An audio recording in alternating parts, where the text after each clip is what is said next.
Venezuelan opposition politician released after amnesty law passed. 4 teenagers charged after drive-by shooting of Utah. Israel blocks Palestinians from attending Ramadan Friday prayers at Al-Aqsa. 3 aid workers killed, 4 wounded in RSF drone attack. Good afternoon, welcome to The World in 30 Minutes on Politics and Business Television. I am Omike Joseph Matthew. Many thanks for joining us. Details of these stories and more coming up shortly.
Thank you very much for joining us. Venezuelan opposition politician Juan Pablo Guanipa has announced on social media that he has been freed after almost 9 months of unjust imprisonment. Following the recent approval of an amnesty bill by Venezuela's National Assembly and its signing into law by interim President Delcy Rodriguez, the announcement came shortly after the new law, which could lead to the release of hundreds of political prisoners, was enacted, raising hopes among families and right groups that more detainees might be freed. Rodriguez's interim government has faced pressure from the United States and international observers to accelerate the release of the remaining political prisoners after delays in implementing the law. However, Guanipa has criticized the amnesty measures as a flawed document that will exclude many Venezuelans who remain unjustly behind bars, arguing that real freedom requires broader reforms and inclusion. Guanipa, a former vice president of the National Assembly and leader of the center-right Justice First Party, went into hiding after being accused of terrorism and treason for challenging Venezuela's disputed 2024 election results and was detained by security forces in May 2025. He was initially released earlier this month, but then rearrested and placed under house arrest for allegedly breaching the terms of his release before now being freed under the terms of the amnesty law. New South Wales police have charged 4 teenagers in connection with the drive-by shooting of former NRL player Matthew Tai and a series of alleged arson attacks targeting his family.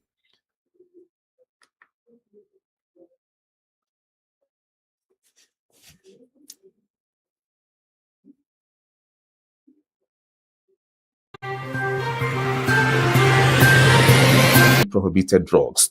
The attacks appear to have been targeted at Utah's family. Police reported that the shots were fired from a white SUV.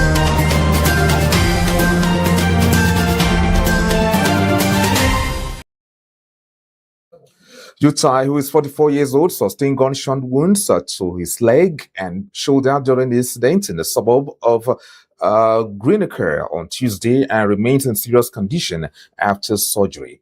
A 16-year-old boy and 19-year-old man were charged with accessory after the fact to shoot at with intent to murder, while a 19-year-old and another 19-year-old face charges of damaging property by fire, with the latter also charged with supplying prohibited drugs. The attacks appear to have been targeted at Utah's family. Police reported that the shots were fired from a white SUV, later found burnt out in nearby Wheelie Park. Following the initial shooting, further incidents occurred, including shots fired at a house in St. Clair. A car set ablaze in Colleton, and another house and vehicle set fire in Goodfield West. No one was injured in those additional attacks. A dedicated police task force was established to investigate the series of incidents. On Thursday, the police executed 6 search warrants, seizing 3 vehicles, 1 kilogram of cocaine, and knuckles dusters, leading to the arrests of the 4 teenagers. The 16-year-old and the 2 19-year-old males were refused bail, while the 18-year-old was granted conditional bail. Police emphasized that Utai, who played for the Canterbury Bulldogs and West Tigers and represented New Zealand and Samoa, is not suspect of any wrongdoing. Quintin Graphics, a co-founder of online fashion giant Asus, has died after falling from a high-rise apartment in Pattaya, Thailand, police have confirmed. The British national was found on the ground outside a luxury hotel where he had been in a long-term residence in the 17th floor suite on 9th of February. Investigators reported that Griffiths was alone at the time. His room was locked from the inside, and there was no signs of forced entry. An autopsy revealed no evidence of foul play. Griffiths co-founded Asus in London in the year 2000 alongside Nick Robertson and Regan and Deborah Thorpe, and remained a significant shareholder after leaving the company in 2005. Police noted that he was involved in 2 ongoing court cases, including a legal dispute with his second wife, a Thai national, which may have caused his stress. In a similar development, an Austrian climber identified only as Thomas P., in line with Austrian privacy law, has been found guilty of gross negligent manslaughter after his girlfriend, Kerstin G., froze to death during a climbing trip on Austria's highest mountain, the Grossglockner, in January 2025. He was handed a 5-month suspended sentence and fined €9,600.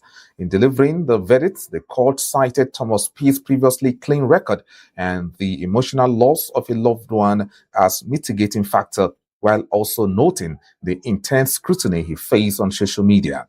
George Norbert Hulfer, an experienced climber involved in mountain and helicopter rescue operations in Tirol, acknowledged Thomas P. as an excellent alpinist, but pointed out that Christian Jesus' ability were far below his, especially under harsh winter conditions. He stated the couple should have turned back to avoid danger, but emphasized that Thomas P. did not leave her intentionally or act with malice, saying, "I don't see you as a murderer. I don't see you as a cold-hearted." The judge also questioned Thomas P.'s account of events, suggesting that Christine may have fallen based on her position in photos taken by the rescue team. The court also heard testimony from Andrea B., a former girlfriend of Thomas P., who recounted a previous incident on the Grossglockner in 2023. when she was left alone on the mountain while feeling dizzy and in distress. She described how he disappeared ahead, leaving her behind, highlighted a pattern of risky decisions during climbs. While Thomas P's actions were deemed negligent, the judgment balanced his error in judgment with the absence of deliberate intent to harm. You're still watching The World in 30 Minutes live on Politics and Business Television. And still to come, Israel blocks Palestinians from attending Ramadan Friday prayers at the Al-Aqsa Mosque. Do stay with us. We'll be right back with more of the stories.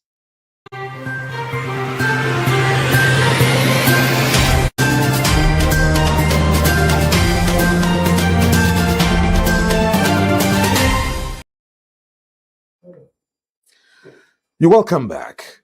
Israel is severely restricting Palestinians' access to the Al-Aqsa Mosque compound in occupied East Jerusalem for the first Friday prayers of Ramadan, with many hundreds queuing at the Qaradia checkpoint near Ramallah, hoping and waiting to get in.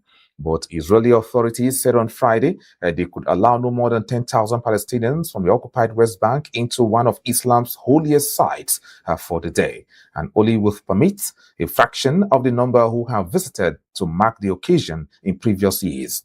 Only children under the age of 12, men over 55, and women 50 years or older are eligible. Israel's Channel 12 reported that only about 2,000 Palestinians were able to cross through the Qaladia checkpoint towards Jerusalem by the morning, amid a state of Israel military high alert at checkpoints separating the West Bank and East Jerusalem.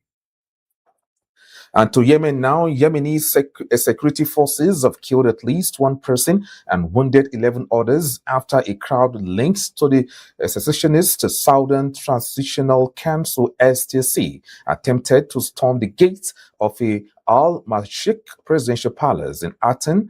Minister Shaya Musin Al-Zadini's internationally recognized government at the palace amid opposition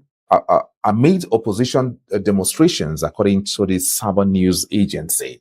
In a statement, the Aden Governorate Security Committee said security personnel responded lawfully to armed protesters attempting to carry out acts of sabotage and warned that it would not tolerate attacks on security forces or involvement in acts of chaos.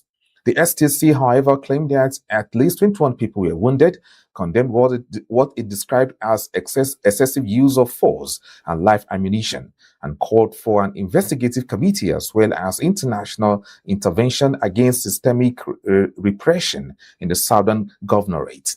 The STC, backed by the United Arab Emirates, had controlled Aden and much of southern Yemen until a Saudi-backed government offensive in early January pushed them back. On Friday, the group refused to recognize the legitimacy of the newly formed Yemeni government, calling its presence in Aden a de facto authority without political or popular support, and stating that it does not represent the will of the people of the South. At least 3 aid workers have been killed and 4 others wounded in a drone attack by the paramilitary rapid support forces in a convoy.